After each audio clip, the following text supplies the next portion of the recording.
నెలకి 50,000 నుండి 60,000 ఆదాయం రన్ టైలర్ యాప్లో ఆర్డర్ కంప్లీట్ చేసి పేమెంట్ పొందండి.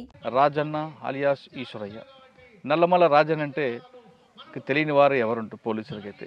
ఎందుకంటే పెద్ద కొత్తపల్లి పోలీస్ స్టేషన్లో ప్రధాన పాత్ర పోషించిన వ్యక్తి. అప్పట్లో ఉన్న సాంబశివరావు గారు ఆ వ్యక్తి కోసం చాలా తీవ్రంగా కృషి చేశారు. ఆయన ఎలాగైనా పట్టుకోవాలనుకున్నారు, కానీ అప్పట్లో పోలీసుల వల్ల కొంత కాలేదు. ఆ వ్యక్తి ప్రస్తుతం మనతో ఉన్నారు. ఆయన అడిగి ఆయన ఎందుకు అడవిబాటు పట్టారు, అప్పట్లో పరిస్థితులు ఏ విధంగా ఉండేవి, వెళ్ళిన తర్వాత ఆయన అనుకున్న లక్ష్యం సాధించారా లేదా అనే అంశంతో పాటు ప్రస్తుతం ఆయన జీవన విధానం ఎలా కొనసాగుతున్న విషయాన్ని ఆయన తెలుసుకుందాం. అన్న నమస్తే. రాజన్న అలియాస్ ఈశ్వరయ్య, నల్లమల్ల రాజన్న. అవును. నల్లమల్ల అనగానే మహబూబ్ నగర్ దగ్గర నుండి కర్నూలు మీదుగా ప్రకాశం జిల్లా వరకు ఈ ప్రాంతం అంతా కూడా అప్పట్లో పోలీసులకి ఒక పెద్ద టాస్క్ ఇది. 3 వైపుల నుంచి పోలీసులు అందరూ టాప్ మోస్ట్ సీనియర్ ఆఫీసర్లు అందరూ కూడా ఉండేవారు. ఎందుకంటే మీలాంటి వాళ్ళందరి కోసం వేటాడలేను. కానీ ఈ నల్లమల్ల మీద పట్టున్నది మీకు, తర్వాత కృష్ణానికి లేదా బక్కన్నకి, సాంబశివుడికి, ఇటువంటి వాళ్ళకి మాత్రం పూర్తి పట్టుండేది. బయట నుంచి వచ్చి పనిచేసే వాళ్ళు కొంతమందికి ఇబ్బంది ఉన్నా మీరు ఆటో ఇక్కడే పుట్టారు కాబట్టి మీకు ఇక్కడ చెట్టు పుట్ట అన్నీ తెలుసు.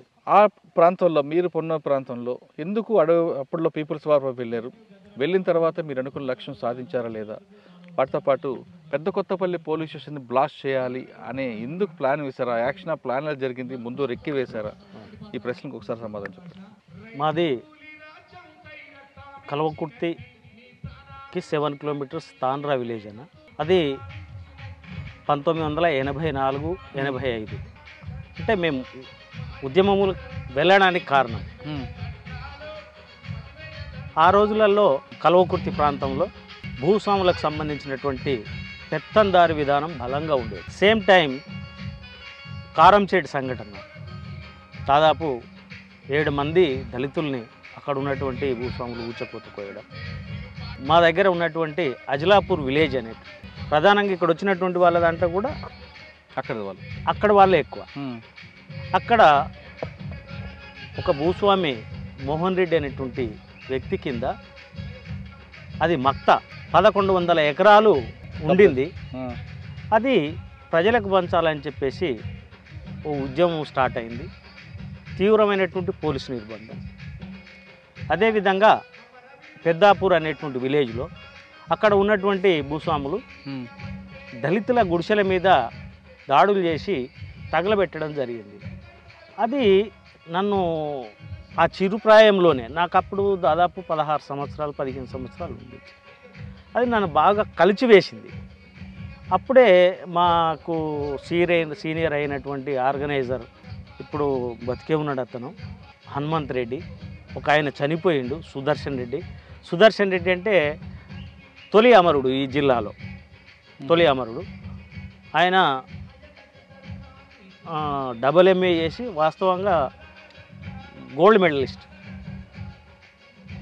ఐజే విలేజ్ అయినది వాళ్ళది. ఉన్నత కుటుంబంలో ఉట్టి పేదవాళ్ళ గురించి ఇంత ఆతృత పడుతున్నటువంటిది ఇక్కడ జరుగుతున్నటువంటి సంఘటనలు, ప్లస్ ఆయన యొక్క ప్రభావం నా మీద బాగా పడింది. ఇంకొకటి గోపాల్ రెడ్డి అని చెప్పేసి మా ఆర్గనైజర్, ఇది బాలానగర్ విలేజ్. ఆయన పోలీస్ పటేల్ కుమారుడు. వాళ్ళ తండ్రికి వ్యతిరేకంగా కొట్లాడినటువంటి ఘనచరిత్ర ఆయన. వీళ్ళ యొక్క ప్రధానమైనటువంటి ప్రభావంతోన ప్లస్ కారం చేయడు మా ఊర్లో జరుగుతున్నటువంటి, మా చుట్టుపక్కల జరుగుతున్నటువంటి సంఘటనలు నేను ఉద్యమం బాట పట్టడానికి కారణభూతమయ్యాయి. ఏ సంవత్సరంలో మీరు పట్టారన్న? నాకు పార్టీ పరిచయం అయింది 84. 85లో నేను అడవి బాట పట్టడం జరిగింది సార్. ఓకే. అడవి బాట పట్టిన తర్వాత ఫస్ట్ మీ కార్యక్రమం ఎక్కడ చేశారు? నేను ప్రజల కోసం అడగట్లేదు. ఓకే సార్, ప్రజల కోసము. వాస్తవంగా అప్పర్ ప్లాట్ మాకు దాదాపు ఒక 40 కిలోమీటర్ల దూరంలో అమ్రాబాద్ ఉంటుంది. నేను ఫస్ట్ అమ్రాబాద్కే వెళ్ళడం జరిగింది. అప్పట్లో సారా పోరాటాలు ఉండేటివి, తర్వాత రైతు కూలి పోరాటాలు ఉండేటివి, తర్వాత మేక పుల్లెర ఉంటుంది సార్. ఇప్పుడు అడవిలకు మేకలు తీసుకుపోతానంటే ఆ ఫారెస్ట్ వాళ్ళకు పుల్లెర కట్టాలి. అక్కడ ఉన్నటువంటి గిరిజనుల్ని, అక్కడ ఉన్నటువంటి ప్రజల్ని అడవికి వెళితే ఒక ఉడతను తీసుకుపోయినా వాళ్ళు దండించేవాళ్ళు, శిక్షలు వేసేవాళ్ళు. నాకంటే కొద్దిగా ముందున్నటువంటి వాళ్ళు చెప్పడం ఏంటిది అంటే, ఒక ఆయనను ఉడతను తీసుకొని పోతే ఏళ్ళు నరికిండ్రు అనేటువంటిది. అట్లాంటిది పోరాటాలలో నేను ఫస్ట్ అమరాబాద్ మండలాన్ని, అది అప్పర్ ప్లాట్ ఏరియా అనుకుంటా సార్, అది ఒక దళం ఏరియా. అది సిఓ సిస్టమ్ ఉండేది. మాకు సిఓ అనేటటువంటి వెంకట్రాములు అని చెప్పేసి ఇప్పుడు ఆయన టీఆర్ఎస్లో ఏదో పనిచేస్తూ ఉన్నాడు.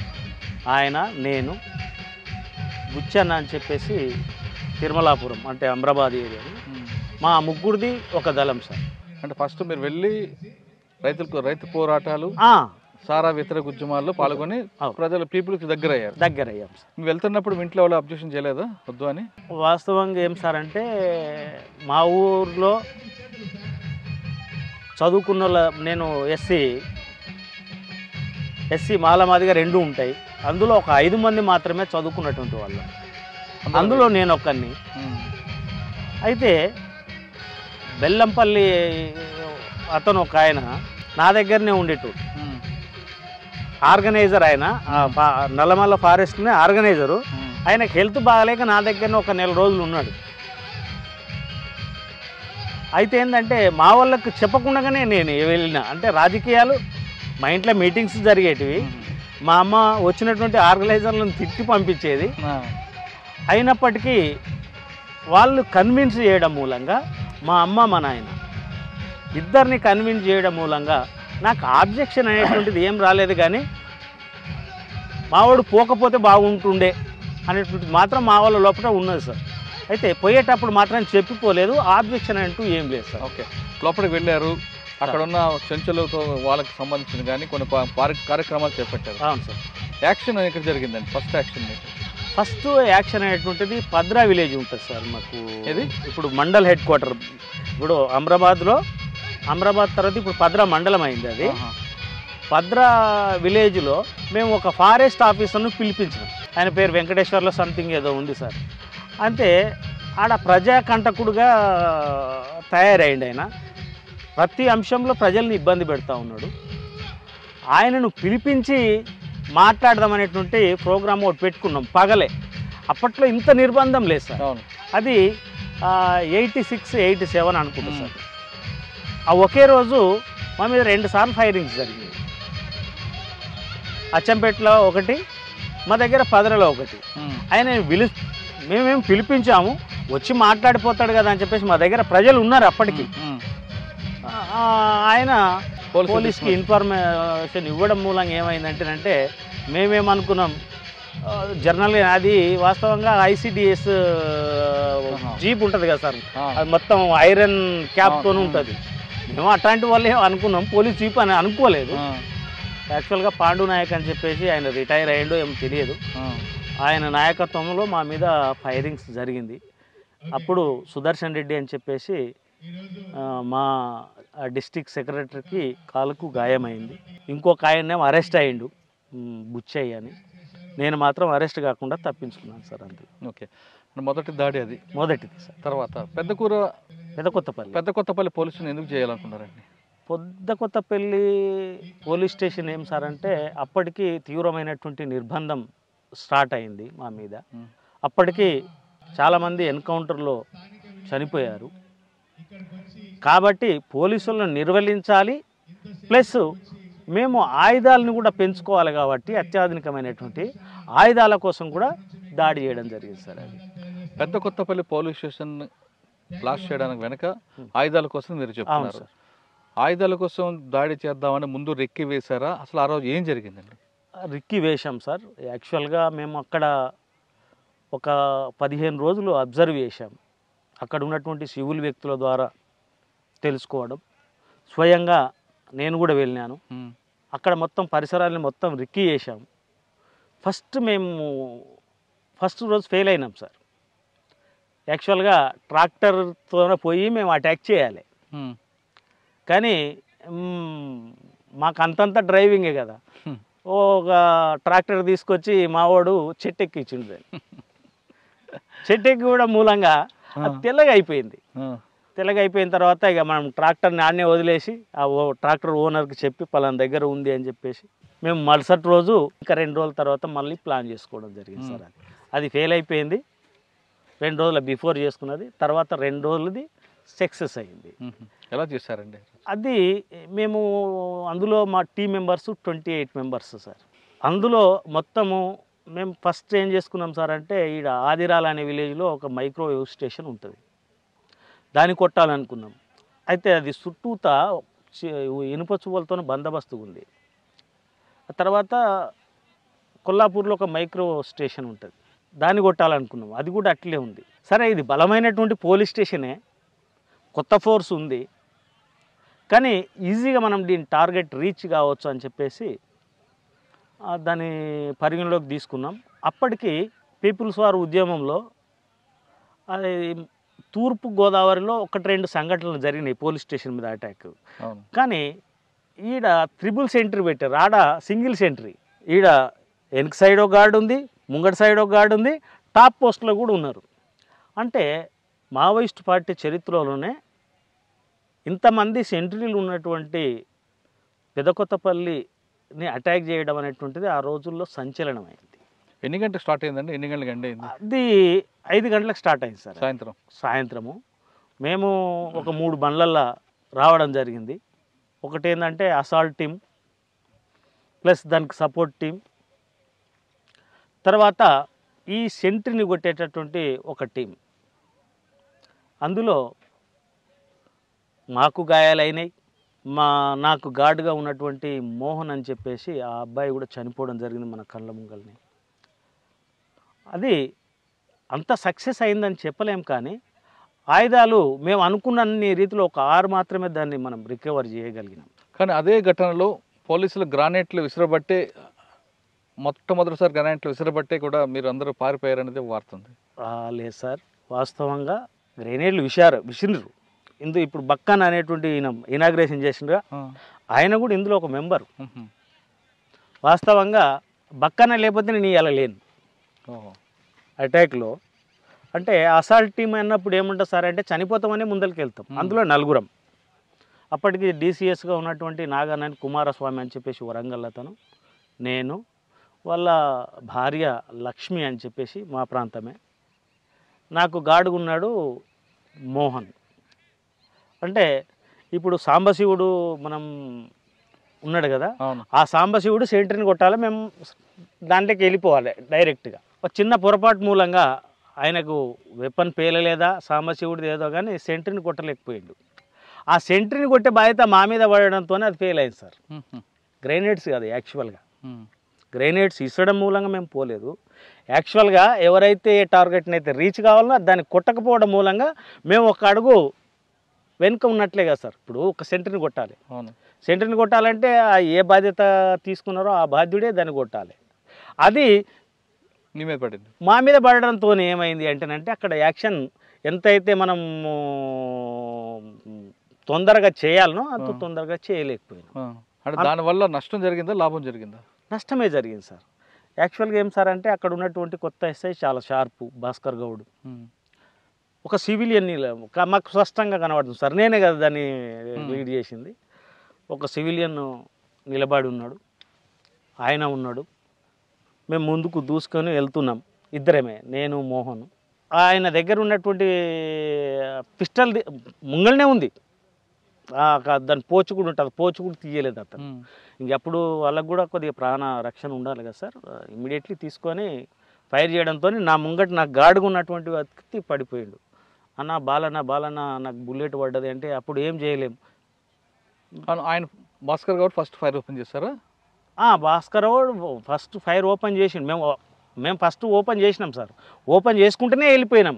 అయితే అక్కడ ఉన్నటువంటి సివిలియన్ ఆయన హజాన్ బావుడ్ లాగా ఉన్నాడు, మేమేమో సివిలియన్ అనుకోం కదా సార్. మేము ఆటో ఫైర్ చేసుకుంటూ వెళ్ళిపోయినాం. దాదాపు జల్లడ అయిపోయింది అనేది మొత్తం శరీరం. ఆయన ఇమ్మీడియట్గా తీసుకొని మా మీద ఫైర్ చేస్తానంటే మా దగ్గర ఉన్నటువంటి చనిపోయాడు. మీరు ఎలాగ రిట్రీట్ అయ్యారు అక్కడ నుండి? మేము మా వన్ని సెంట్రీ ప్లేస్లని కూర్చుని సార్. అందులో ఆయుధాలు రికవర్ చేసినాము. ఒక 2 దొరికారు మాకు, 2 ఒకరు కానిస్టేబుల్. ఆయనకు చెప్పినాం మేము మిమ్మల్ని చంపడం కోసం కాదు వచ్చేది, మేము కేవలం ఆయుధాల కోసమే వచ్చినాం. మా వ్యక్తి ఇట్లా గాయపడిండు, తీసుకొని పోయి మా వాళ్ళ దగ్గర ఇడిచిపెట్టని చెప్తే ఆయన్నే మోసుకొని పోయిండు. మరి ఎస్ఐ ఎక్కడ ఉన్నారు అప్పుడు? ఎస్ఐ దుంకి వెళ్ళిపోయింది సార్, వెళ్ళిపోయింది ఆయన. ఫైర్ ఓపెన్ చేసుకో మొత్తం వాక్ఫై అయిపోయింది. మాది టాప్ పోస్టులు ఉన్నారు కదా, ఆ టాప్ పోస్ట్లో ఉన్నటువంటి కాడ కూడా ఫెయిల్ అయింది. అంటే మేము ఏదైతే మైన్ పెట్టామో ఆ నిచ్చెన దగ్గర పెట్టాం సార్. మాకు తెలియదు కదా, కొద్దిగా అంతా రెక్కి చేసినా కూడా నిచ్చెన ఎక్కడ ఉంటుంది, అది ఏడు ఉంటుంది అనేటువంటిది తెలియదు. అది కొంత ఏమైండే సార్ అంటే, అది మైన్ పెట్టడం మూలంగా ఆ కప్పు మన ఆర్సీసీ బిల్డింగ్ అయితేనే కూలిపోతుంది. ఇది మన రేకులో సంథింగ్ అది ఉంటాయి కదా సార్, మన బొచ్చలతో పెడతారు, అది అక్కడనే కూలిపోయింది. అది నిచ్చెన పడిపోయింది. పెద్ద కొత్తపల్లి పోలీస్ స్టేషన్కి మీరు వెళ్ళారు.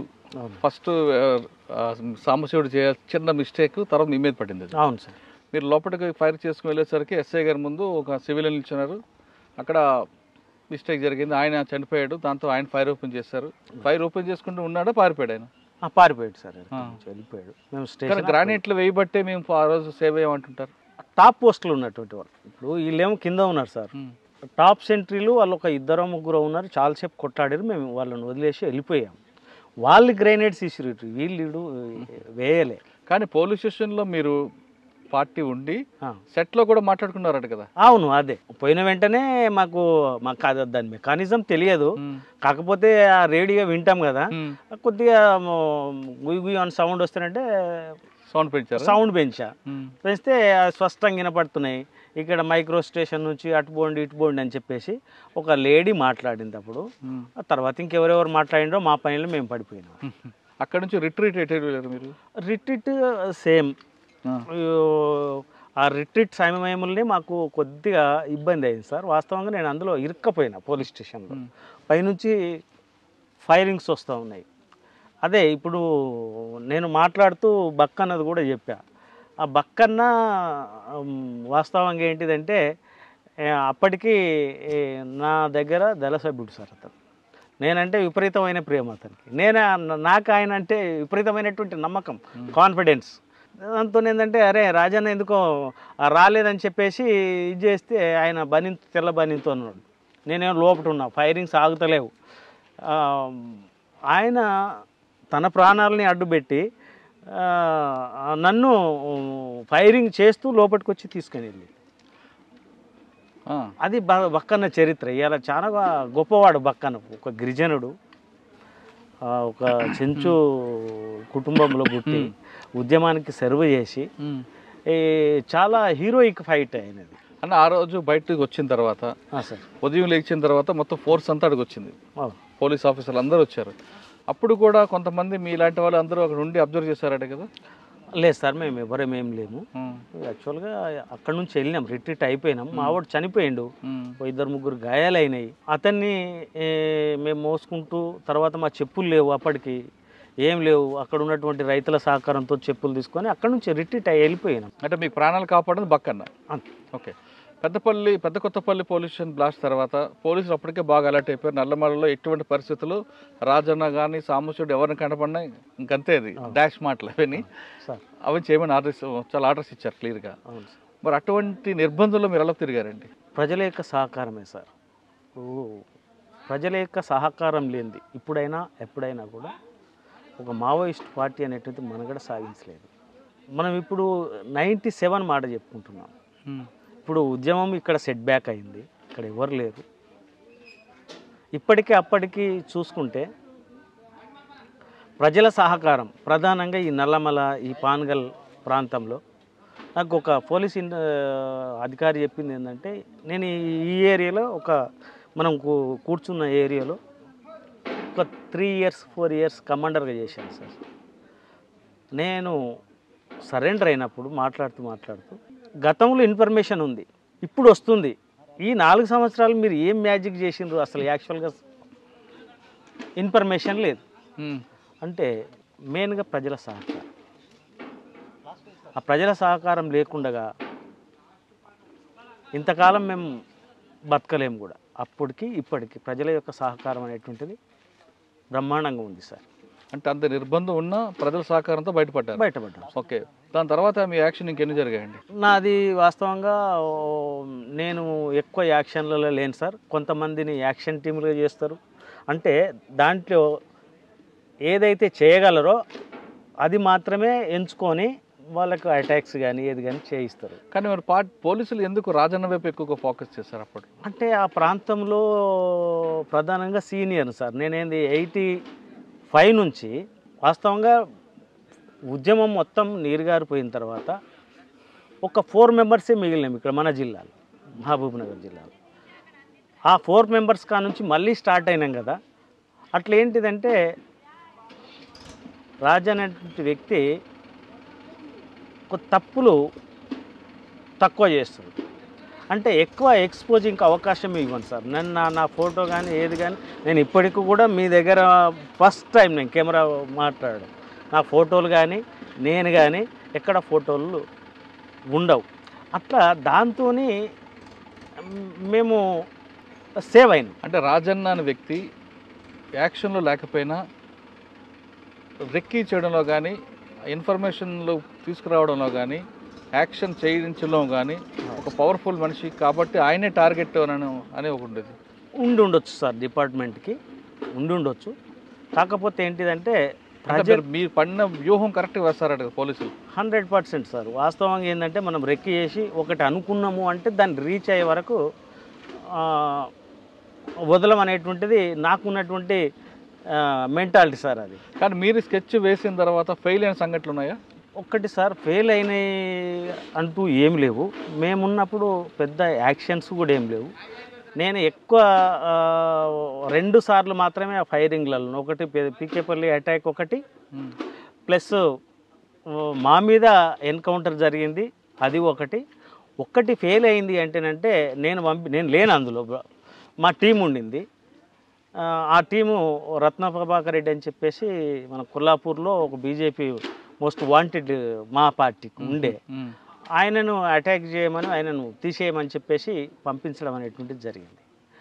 అది మా వాళ్ళ తొందరతోనే ఏమైంది అంటే ఆయన వెపన్ ఆయనకే పిలిచి ఆయనకు బుల్లెట్ గాయమైంది.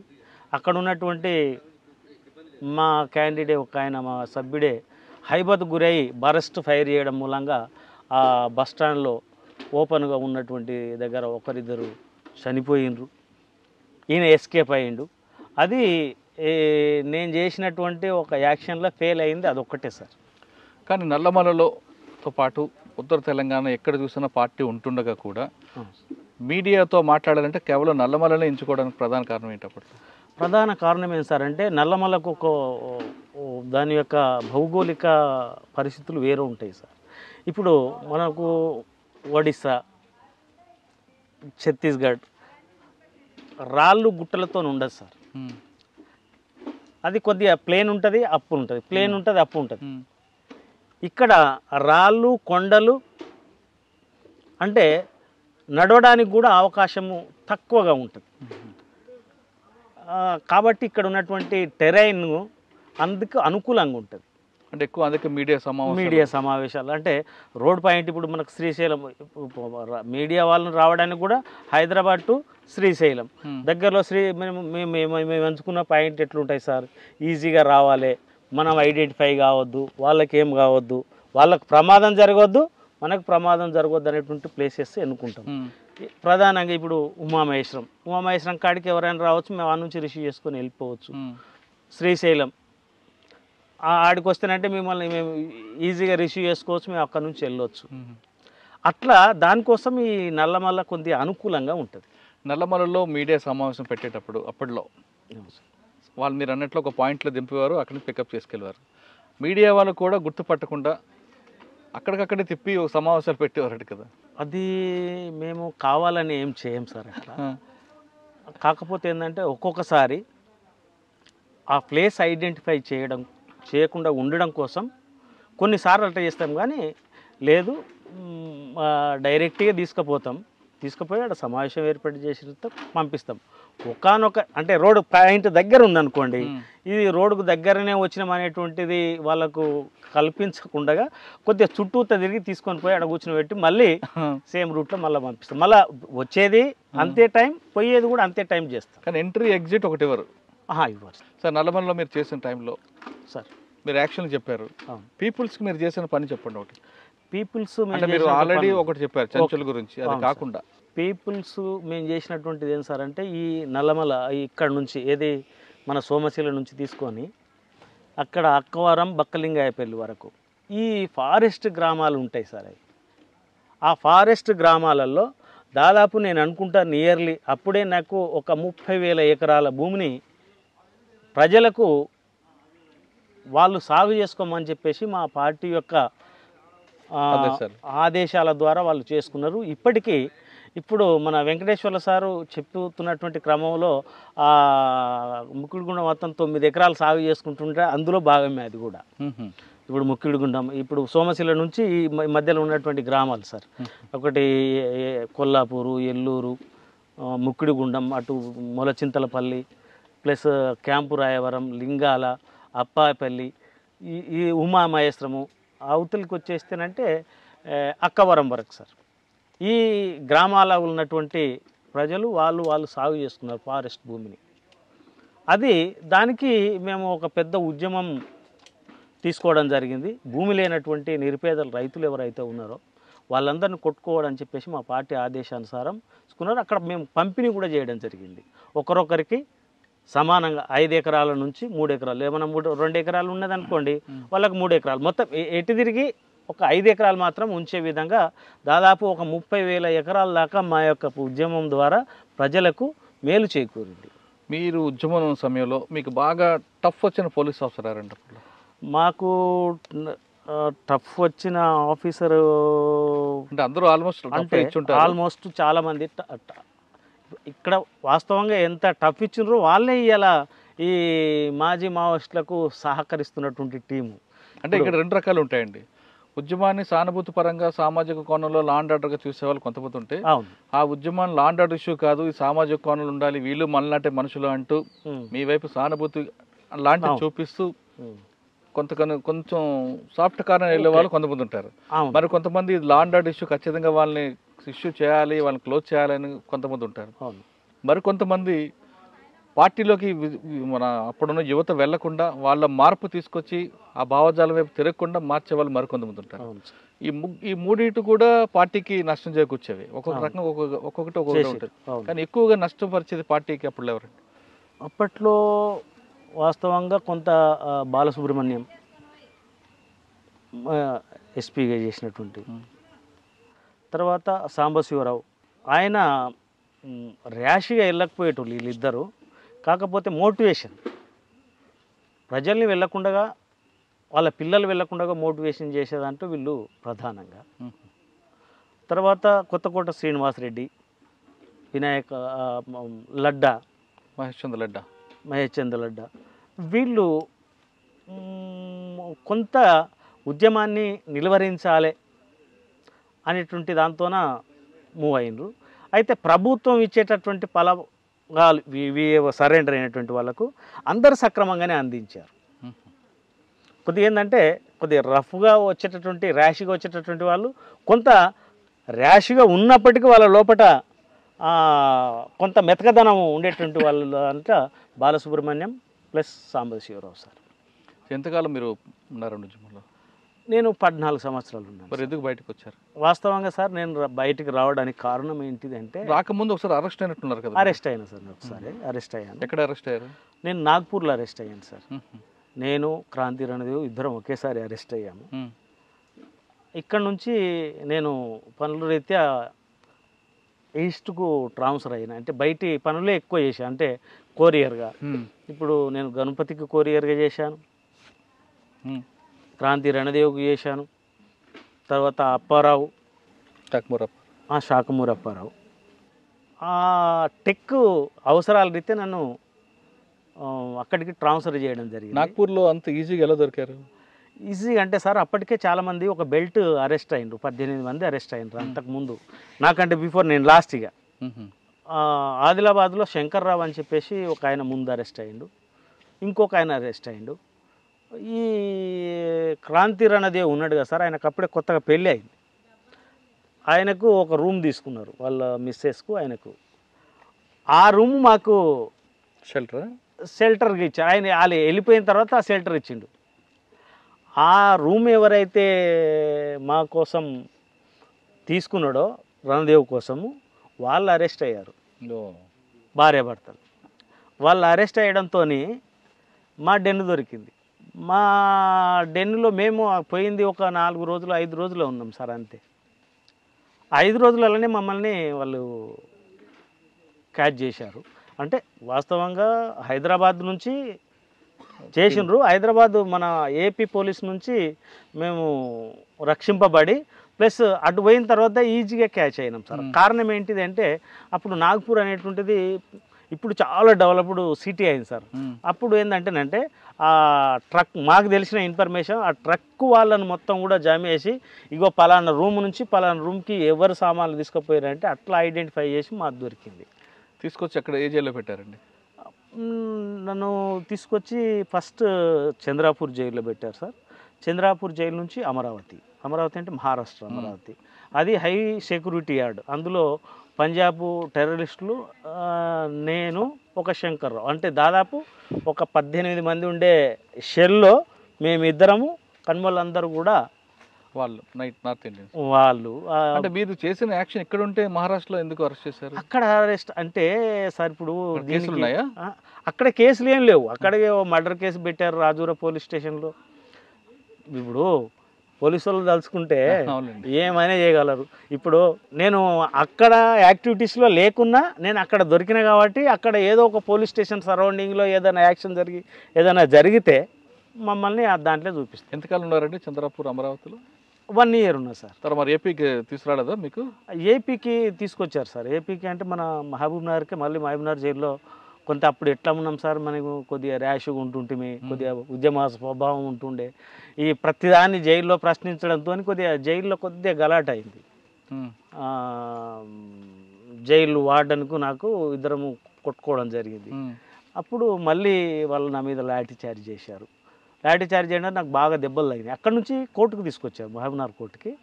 మళ్ళీ కోర్టుకు అప్పచెప్పాలి కదా, అప్పటికి మాకు దెబ్బలు తాకినాయి నాకు. దాంతో ఏంటంటే దెబ్బలు తాగితే మళ్ళీ మేజిస్ట్రేట్ ముంగట వీళ్ళు చెప్తారు, ఎందుకంటే అప్పటికి మేము ఉద్యమంలో ఉన్నాం కదా, మళ్ళీ ఇదంతా లపడా ఎందుకు, ఆయన అక్కడ పంపించడం ఎందుకు, ఇక్కడనే పెట్టాలని చెప్పేసి ఇటు ఉంచడంతో అక్కడ కేసులు నేను మళ్ళీ దాన్ని వాళ్ళు ఏం చేయలేని నేను ఇక్కడనే రిలీజ్ అయిన, బెయిల్ తీసుకొని వచ్చారు. వచ్చిన తర్వాత మళ్ళీ లోపలికి ఎందుకు వెళ్ళాలనిపించింది? అంటే ఆ కోపంతోనా? ఆ కోపంగా సార్. ఇంకొకటి ఏం సార్ అంటే ప్రతి వాళ్ళు అరెస్ట్ అయినటువంటి వాళ్ళు, ఉద్యమ భావాలు ఉన్నటువంటి వాళ్ళు మళ్ళీ ఉద్యమంలోకి పోవాలని చూస్తారు.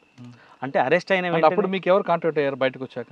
బయటకు వచ్చి సాధారణంగా బయటికి రాగానే పోలీసులు వేరే కేసులు లోన పంపిస్తారు కదా, మీ మీద నిఘా లేదా? కొద్దిగా మా ఊర్లో ఒక అడ్వకేట్ ఉండే సార్, మన మహబూబ్ నగర్లో. ఆయన మా ఊర్లో ఒక ఆయన పార్థసారథి రెడ్డి అని చెప్పేసి అడ్వకేట్, నన్ను మా మిస్సెస్ను ఇద్దరిని కలిసి తీసుకొని పోయారు. తీసుకొని పోయిన తర్వాత ఏం లేదు సార్, మంచిగానే ఉంటారు, మళ్ళీ వాళ్ళు ఉద్యమంలో ఏం పోరు అని చెప్పేసి వాళ్ళు కాన్ఫిడెన్స్ ఇచ్చారు. సరే చూద్దాంలే, పరిశీలనలు పెడదామని చెప్పేసి పంపించారు. మాకు అప్పటికి కాంటాక్ట్ దొరకలేదు. ఆ కాంటాక్ట్ వచ్చిన తర్వాత మళ్ళీ వెళ్ళిపోవడం అనేటువంటి. నల్లమలకి వచ్చారా? నల్లమలకి పోయాను. అప్పుడు ఎంతకాలం ఉన్నారండి రెండోసారి? నేను 7 సంవత్సరాలు ఉన్నా. ఓకే, 7 సంవత్సరాల్లో మీరు యాక్షన్లు ఏమున్నాయి?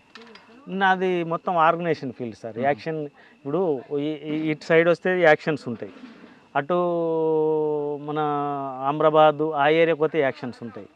నేను నల్లమల అంటే ఓన్లీ గిరిజన ప్రాంతాన్ని ఆర్గనైజ్ చేశాను. వాళ్ళకు వ్యవసాయం ఎట్లా డెవలప్ చేయాలి, వాళ్ళకు సహకార సంఘాలని ఎట్లా పెట్టాలి, అక్కడ సలేశ్వరము జాతర ఉంటుంది, అది ఒక కోమటి వాళ్ళ చేతిలో ఉండేది, అది గుంజి మళ్ళీ గిరిజనుల చేతులకు ఎట్లా అభివృద్ధి చేయాలనేటువంటిది. వాళ్ళకు వ్యవసాయం రాదు, వ్యవసాయం రాకపోతే వ్యవసాయానికి పనిముట్లు ఏం చేద్దాం, ఇది నా ఆర్గనైజేషన్ మొత్తం కాన్సన్ట్రేషన్ అంతా ఓన్లీ గిరిజనులు. అంటే మొత్తం టోటల్గా నల్లమలలోనే నా ఉద్యమ ప్రస్థానం అంతా. ఓకే, మరి ఇంత కష్టపడి మీరు అంటే నల్లమల్లో పార్టీ మనుగడ అయిపోతున్న టైంలో బయటకు వచ్చారా, లేదు మీరు వ్యక్తిగత కారణాలతోనే సరెండర్ అయ్యారా? నేను వ్యక్తిగత కారణాలతోనే సరెండర్ అయ్యాను సార్. వ్యక్తిగత కారణాలు అంటే అప్పటికి ఉద్యమంలో ఈ కమ్యూనికేషన్ గ్యాప్ ఎట్లా ఉంటుంది సార్ అంటే, ఒక ఊర్లో ఉట్టిగానే వానికి పడకున్నా కూడా మా దగ్గరికి వచ్చేసి వాడు ఇన్ఫార్మర్ అని చెప్పేస్తారు. అది పార్టీ వెనక ముందు ఆలోచించకుండా వాడిని చంపేస్తారు. అని చంపేస్తే వాని పిల్లలు ఆగమవుతారు. అట్లా నా దృష్టికి వచ్చినటువంటివే దాదాపు 13 సంఘటనలు ఉన్నాయి సార్. దాంతో నేను ఇన్యాక్టివ్ కావాల్సి వచ్చింది. ఇంకొకటి మెయిన్గా పోలీస్ స్టేషన్లో ఏదైతే నాకు రక్షణ ఇచ్చినటువంటి మోహన్ చనిపోయాడో నాకు అప్పుడు కొంత సీరియస్గా థింక్ చేశాను.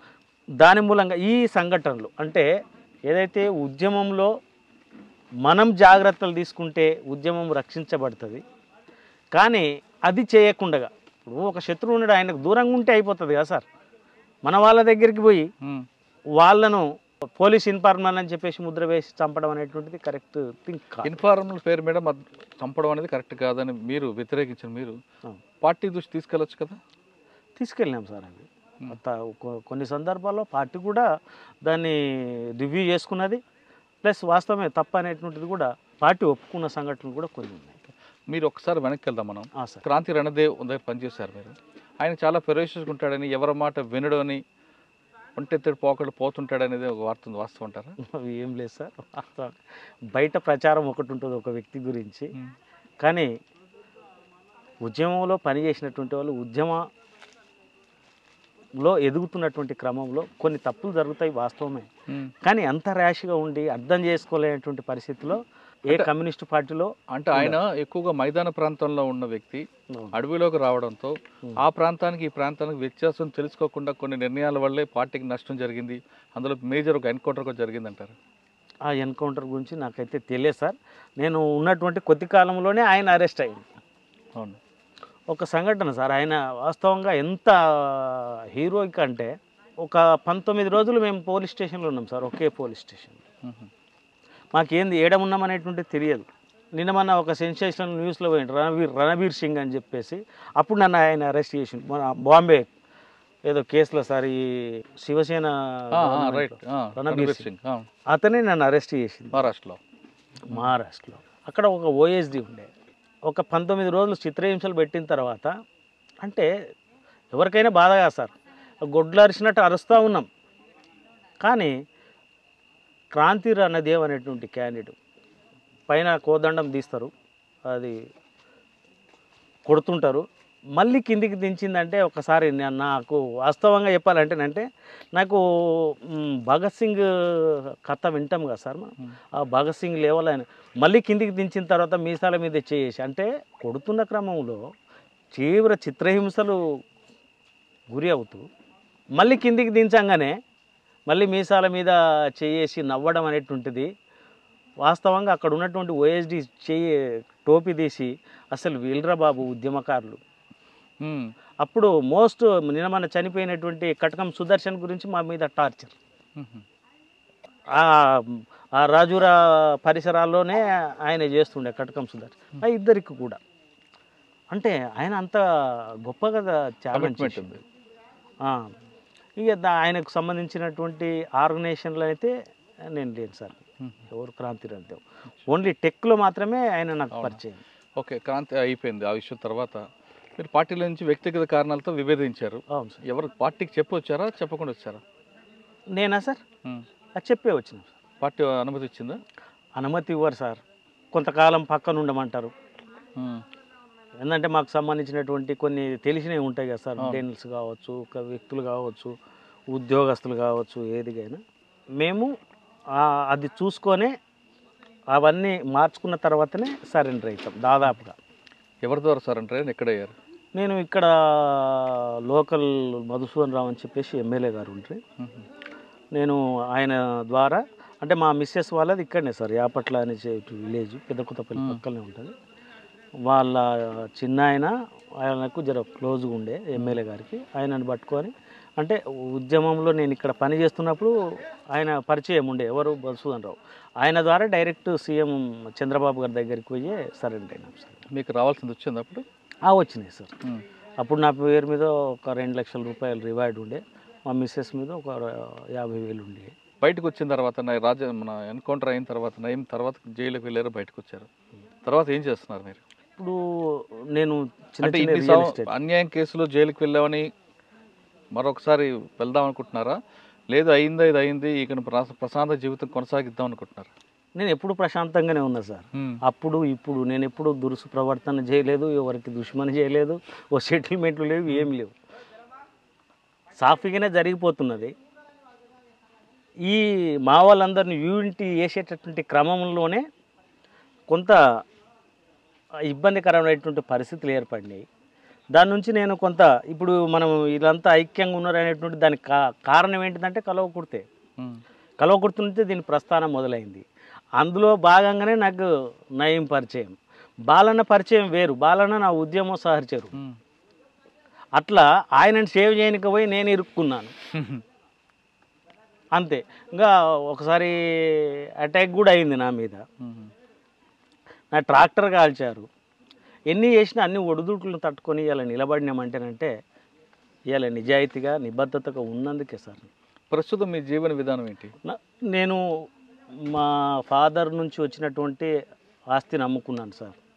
దాదాపు శ్రీశైలం క్రాస్ రోడ్లో ఒక 5 ఎకరాల భూమి ఉండేది మాకు.